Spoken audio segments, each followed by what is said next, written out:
You've probably seen those videos or gotten offers about pay for performance marketing, and the question is whether or not the model is a good idea or might it actually destroy your business. Now, to be clear, I get the appeal. Someone says they're willing to invest their time, effort, and money to find you new business, and depending on the particular offer, they're willing to wait and get paid either when they book you an appointment or maybe only after you close a sale and get paid yourself. So let's look at the numbers. I mean, on the surface, seriously, I get that you may have no money to spend, and advertising, for example, can be pretty expensive.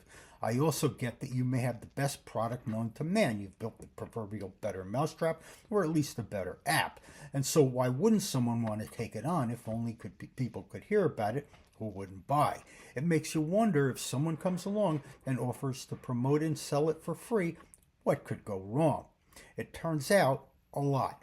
Let's take a look at the numbers. The first thing to consider is the out-of-box failure rate for new businesses, something you probably already have a feel for, or you wouldn't be looking at performance-based marketing in the first place. Anyway, according to the Department of Commerce in 2024, 25% of all new businesses failed in the first year. That's up by 25% in the last 5 years, and it only gets worse because by the 5-year mark, over 50% of all new businesses fail.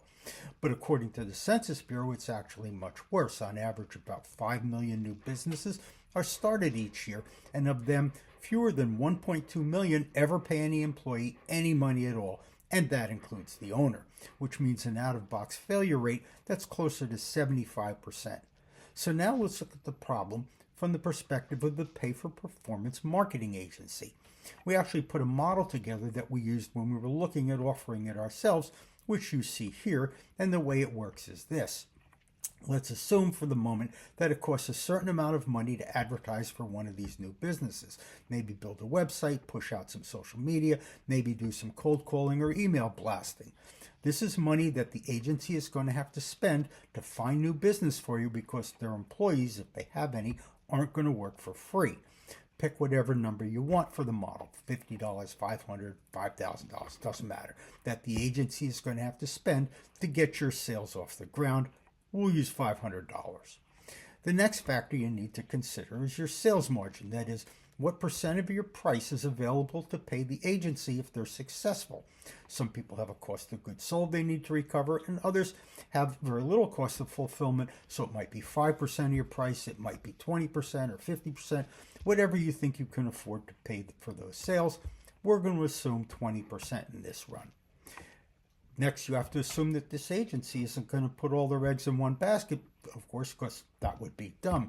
They might carefully vet each potential client, which might mean you've wasted a lot of time, effort, and hope applying, but not getting accepted. But let's assume that the agency takes on 10 clients and you are one of the lucky ones. So finally, you have to guesstimate how many sales the agency is going to get for you for the money they just invested. To me, that's always the most interesting part of the discussion, because most business owners will tell you they can take on any amount of new business, and they've convinced themselves of that.